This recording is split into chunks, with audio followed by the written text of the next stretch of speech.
बाज़ार में इस टाइम पे भी किस तरीके से काम करना है, किस तरीके से सस्टेन करना है, ये सारी की सारी जानकारी लेंगे हमारे खास एक्सपर्ट से। मिलवाते हैं आज के खास पैनलिस्ट से, इसके बाद शुरुआत करेंगे मार्केट लाइव की। हमारे साथ जुड़ चुके हैं अनिल शर्मा जी। नमस्कार सर, स्वागत है आपका शो में। जी नमस्कार Kanchan ji and thanks a lot for having me on the show. Thank you for joining us sir. और हमारे साथ जुड़ चुके हैं राहुल जैन जी। नमस्कार सर, स्वागत है आपका शो में। Thank you, Kanchan ji, and good morning, everyone. Good morning sir. और हमारे साथ जुड़ चुके हैं नितिलेश पवास्कर जी। गुड मॉर्निंग नितिलेश सर, स्वागत है आपका गुड शो में। Morning. Good morning. Good morning. Anil sir, सबसे पहले आपके साथ शुरुआत करना चाहूंगी। सर, कल जिस तरीके का मार्केट के अंदर हमें माहौल देखने को मिला था, काफी थोड़ा-सा डराने वाला था माहौल। और आज की अगर बात करी जाए तो लोअर लेवल से शुरुआत हुई थी, लेकिन कहीं न कहीं अब लग रहा है कि बाजार वापस से सस्टेन कर रहा है। लेकिन सेकंड हाफ तक भी सस्टेनेबिलिटी बनी रहेगी या कल जैसा माहौल हमें आज भी देखने को मिल सकता है? Over to you sir. Okay Kanchan ji, इसको थोड़ा सा पीछे लेके जाऊंगा मैं। जी। और जैसे महीने की शुरुआत में मैं आपके यहाँ प्रोग्राम में आया था और तब मैंने कहा था 4 तारीख को आया था मैं, सोमवार को। तो 4 मार्च को मेरा ये व्यू था कि मार्केट जो है नॉन डायरेक्शनल है और तेजी के कोई आसार या कोई कारण मुझे वहाँ पे नज़र नहीं आ रहे थे और काफ़ी कुछ वैसा ही हुआ है। हालांकि मैंने साथ में ये भी जोड़ा था कि किसी भारी गिरावट, और भारी गिरावट को मैं कहता हूँ मतलब जो एक मीनिंगफुल करेक्शन जिसको आप कह सकते हैं, मेरी बुक्स में उसकी डेफिनेशन 3 से 5% गिरावट की है। तो ये जो बहुत अमूमन तौर पे कहें तो ये बहुत नॉर्मल माना जाता है। तो वो 3 से 5% की रेंज में ही अभी हम हैं। तो ना तो मार्केट वाकई में ऊपर गया है ना नीचे गया है बहुत कुछ, और मेरा व्यू अभी भी काफ़ी कुछ मैं कहूँ तो नॉन डायरेक्शनल ही है। मुझे अभी भी मार्केट के ऊपर जाने के बहुत ज़्यादा रीजंस कोई नज़र नहीं आ रहे हैं और काफ़ी कुछ सेम मैं निचले स्तरों के लिए भी कह सकता हूँ। अर्निंग्स का सपोर्ट है, ये बात मैंने बार बार कही है आपके यहाँ पे। तो मुझे कोई कारण नज़र नहीं आ रहा है। मुझे लगता है लोअर लेवल्स पे जैसे मार्केट टूटता है बाइंग आएगी। मार्च में थोड़ी सी वॉलेटिलिटी एक्सपेक्टेड होती है बिकॉज कैश फ्लोज जो होते हैं लोगों के भी गड़बड़ा जाते हैं, म्यूचुअल फंड्स को भी अपना प्रॉफिट बुक करना होता है, टैक्स लॉस हार्वेस्टिंग करनी होती है, एडवांस टैक्स भी जमा कराना पड़ता है, मैंने खुद अभी जमा कराना है। तो ये सारे रीजंस होते हैं जिसकी वजह से मार्च में ये एक्सपेक्टेड होता है कि थोड़ा सा मामला गड़बड़ रहेगा, उठापटक जारी रहती है। लेकिन इसके बावजूद मैं यही कहूँगा बहुत ज़्यादा मुझे यहाँ से ना तो गिरावट नज़र आ रही है, ना ऐसा है कि ऊपर जाने के कोई मीनिंगफुल, अगर 3% बढ़ गया तो उसको मैं बढ़त नहीं कहूँगा, क्योंकि मेरा व्यू अभी लार्जली स्पीकिंग नॉन डायरेक्शनल है और मैं इस रेंज में प्ले नहीं करता हूँ। तो ऑफ कोर्स अगर आपके पास ऐसी कोई स्ट्रेटजी है जिससे कि आप अभी बाय कर लें और 3% ऊपर बेच दें इंडेक्स को, तो वो एक अच्छा तरीका है पैसा बनाने का। मेरे पास वो तरीका नहीं है, तो मैं मोस्टली 3% 5% के जो गैप्स होते हैं over a period of a month, वो हम लोग डाइजेस्ट कर ले। मेरी स्ट्रेटजीज इस तरीके की हैं। तो मुझे यही लग रहा है कि मार्केट आने वाले टाइम में अगर थोड़ा बढ़ेगा भी तो मेरे ख्याल से मार्च के अंदर तो मुझे 3% तक की ही मूवमेंट यहाँ पे नज़र आ रही है। तो मेरा view largely speaking non directional है। मुझे बहुत ज़्यादा कोई कारण नज़र नहीं आ रहा है, ना तो पैनिक होने का कारण नज़र आ रहा है। हाँ, ये ज़रूर है कि मार्केट अभी थोड़ा सा अट्रैक्टिव लेवल्स पे है। तो मैं जैसे बार बार कहते आ रहा था कि काफ़ी टाइम से मैं कह रहा था आपके चैनल पे कि 20% पैसा जो है आप अपने पास अभी रखिए, थोड़ा सा कॉशियस होने का टाइम है। तो यही वो अपॉर्चुनिटी है जिसको आपको अभी जहाँ पे पैसा डिप्लॉय करना चाहिए। अगर आप कैश पे ही बैठे रह जाएंगे तो वो भी कोई बहुत अच्छी स्ट्रैटेजी नहीं है। 5 साल के अंदर एक बार हो सकता है ऐसा मौका आ जाए जब आपको 15-20% मार्केट नीचे लेवल्स पे मिल जाए, लेकिन उससे ज़्यादा का आप वैसे भी बना लेंगे अगर आप इस तरीके के छोटे छोटे डिप्स पे बाय करते रह सकते हैं। तो ये तो थी स्ट्रैटेजी उन लोगों के लिए जो लोग कैश पे बैठे थे और जिनके पास रेगुलर कैश फ्लोज नहीं होते हैं। तो मैं बार बार कह रहा था कि आप थोड़ा सा कॉशियस रहिए, जिन पोजीशंस में आपको प्रॉफिट हो रहा है वहां से आप निकलिए, थोड़ा थोड़ा 20% आप अपने पास कैश रखिए। तो और ये उन लोगों के लिए है, और काफ़ी लोग ऐसे भी हैं हमारे दर्शकों में, आई एम श्योर, जिनके पास रेगुलर कैश फ्लोज होते हैं, सैलरीड पीपल, उनके पास बहुत अच्छा टाइम है, उनके पास एक सुपर एडवांटेज होती है जिसको वो यूजुअली रियलाइज नहीं करते हैं। तो ये उनको कोई चिंता करने की ज़रूरत ही नहीं है, वो अपनी एसआईपीज वगैरह कंटिन्यू करें, और अगर उनके पास एक्स्ट्रा कुछ पैसा है तो उसको अभी डिप्लॉय करें। ये अच्छा टाइम है डिप्लॉयमेंट का, मैं यही कहना चाहूँगा। कोई स्पेसिफिक व्यू मैं नहीं देता हूँ, आप जानते हैं, तो कोई स्पेसिफिक लेवल्स मेरे पास नहीं होंगे, लेकिन मुझे ये मार्केट अभी अच्छा नज़र आ रहा है। चिंता करने की तो डेफिनेटली कोई कारण नहीं है अभी। जी, ठीक है। तो इस टाइम पे बाजार के अंदर किस तरीके से अपनी सस्टेनेबिलिटी को आपको मेंटेन करना है, किस स्ट्रैटेजी को फॉलो करना है, वो काफी ज्यादा ब्रीफ में सर ने हमें बता दिया है। ठीक है, मिथिलेश सर आपके पास आना चाहूंगी। सर शॉर्टिंग की अपॉर्चुनिटी तो कहीं ज्यादा बन रही होगी, काफी अच्छा पैसा भी आई होप इन्वेस्टर्स ने कमाया होगा शॉर्टिंग के उससे। देखो, कल ही मैंने काफी शॉर्ट्स कवर कर लिए। 22,500 जो राउंड नंबर था, उस लेवल से हम लोग शॉर्ट करते आ गए।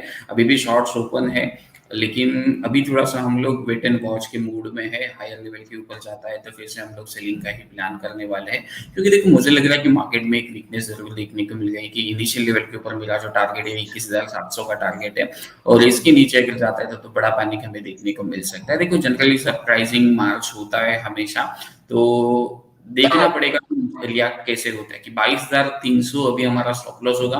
22,300 के ऊपर हम लोग लॉन्ग्स तो नहीं करेंगे, लेकिन शॉर्ट की पोजीशंस कट करेंगे, क्योंकि आने वाला जो समय है वो थोड़ा सा इलेक्शन वाला समय है, तो थोड़ा सा वेट एंड वॉच की मूड में हम लोग हिंगने की कोशिश करेंगे, क्योंकि जनवरी से अच्छा खासा पैसा बन रहा है, तो पैसे को भी थोड़ा सा हजम करना काफी इंपॉर्टेंट होता है। तो अभी अगर निफ्टी की अगर हम लोग बात करेंगे, तो निफ्टी में अगर हम लोग देखेंगे तो एक अच्छा खासा एक चैनल में चल रहा था। चैनल का ब्रेकडाउन कल हमें देखने को मिला, और आज जो भी कुछ आ रहा है वो थोड़ा सा जिसको हम लोग डेड कैट बाउंस कहते हैं, और उसी हिसाब से वो मार्केट अभी क्या कर रहा है, रिएक्शन दे रहा है। तो मेरे हिसाब से जब तक बाजार 22,300 ये लेवल के ऊपर सस्टेन नहीं करता है, तो जो भी उछाल मिलेगा 22,100 22,150 ये लेवल्स आपके लिए एग्जिट लॉन्ग्स को एग्जिट करने का और फ्रेश शॉर्ट करने के मौके आपको देखने पड़ेंगे।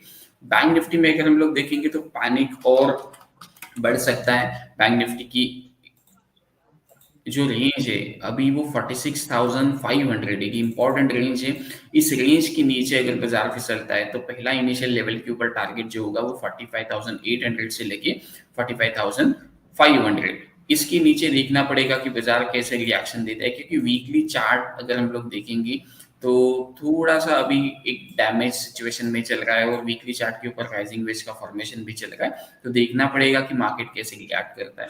तो इनिशियल लेवल के ऊपर 22,300 आपका स्टॉप लॉस होना चाहिए अगर आप शॉर्ट की पोजीशंस बना के चल रहे हो। जी, ठीक है। तो बता दिया है सर ने इस टाइम पे निफ्टी बैंक निफ्टी के जो मेजर लेवल्स हैं उसके बारे में जानकारी लेनी है। राहुल जैन जी आपके पास आना चाहूंगी मैं। टेक्नो फंडा उसमें देखें, अगर हम फंडामेंटली अगर बात करें तो क्या इस टाइम पे हमारे फंडामेंटल्स जो है वो बाजार को सपोर्ट कर रहे हैं, और साथ ही साथ अगर हम टेक्निकल चार्ट्स पे देखें तो कैसा लग रहा है, दोनों के दोनों साइमल्टेनियसली चल रहे हैं या ऑपोजिट डायरेक्शन है? जी, तो पहले तो मैं मैक्रो से स्टार्ट करना चाहूंगा। फंडामेंटल्स में आपको पता है परसों सीपीआई डेटा आया, वो काफी स्टिकी था, और लास्ट वीक हमारा काफी न्यूज में भी रहा कि अब कंफर्म हुआ सीपीआई डेटा के बाद। मार्केट ने एक्सपेक्ट किया कि अब जून से रेट कट स्टार्ट हो जाएंगे। उसकी वजह से यूएस में एक अच्छी रैली मिली, परसों भी रैली मिली, कल भी मार्केट एक स्टेबल पोजीशन में रही, उसने नया लाइफ टाइम भी बनाया। लेकिन हमारी इंडियन मार्केट्स ने उसके बेसिस पे रिस्पॉन्ड नहीं किया। उसकी वजह मैक्रो नहीं रही, उसकी वजह माइक्रो रही। उसकी वजह जो इंडिया के सेबी रेगुलेशंस आए और जो उनके टाइटनेस चल रही है स्मॉल कैप और मिड कैप से लेकर, उसके अगेंस्ट ये रिएक्शन आया है पिछले 2-3 दिन के अंदर। और ये जो रिएक्शन आया है basically this is good for the market. ये तो एक इन्वेस्टर को प्रोटेक्ट करने के लिए एक्शन लिया गया है। तो इसका शॉर्ट टर्म व्यू से आप इसको नहीं देख सकते कि इसमें एक ये जो नी जर्क रिएक्शन आया है, क्योंकि SEBI is trying to protect the investor. उसका लॉन्ग टर्म गोल क्या है? जितना ये स्मॉल और मिड कैप में फ्रॉथ बना है, जितना भी ये आउट जिसको आप कह रहे हैं कि इसमें इररेगुलेटेड मनी आ रहा है, उसको हाइड करने के लिए सेबी ये सब एक्शन ले रहा है।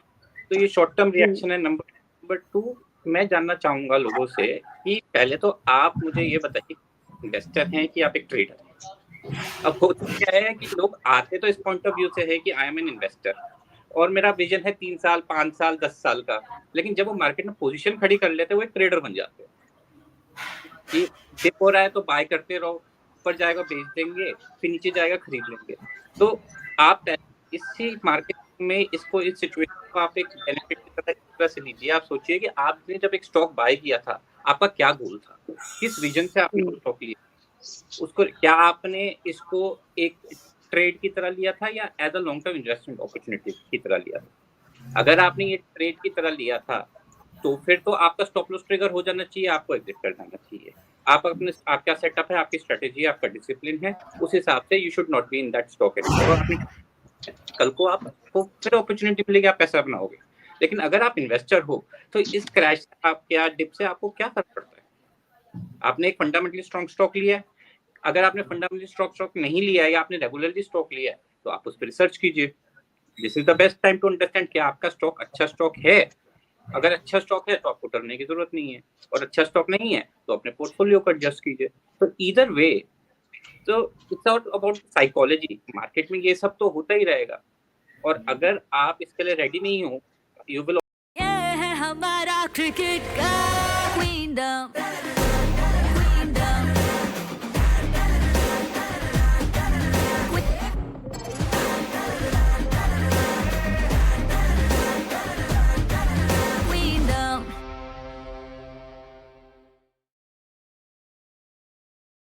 एडजस्ट करते हैं इस तरह के डिप्स के लिए, वो ज्यादा मैटर करता है। पैनिक और फियर में आके आप डिसीजन ले रहे हो तो you will be the victim of the market. Market में पैसा बनाना आसान नहीं है, और ऐसे सिचुएशन में तो बिल्कुल नहीं है। अब टेक्निकल पॉइंट ऑफ व्यू से अगर मैं आपको अपना पॉइंट ऑफ व्यू बताऊं, तो हमने आपको जैसे बताया था, अभी भी मार्केट जो है 21,870 का लेवल बार बार टेस्ट कर रहा है। कल भी उसने वहां से थोड़ी बाइंग देखी, आज भी उसने वो उसको टच करके फिर बाइंग देखी।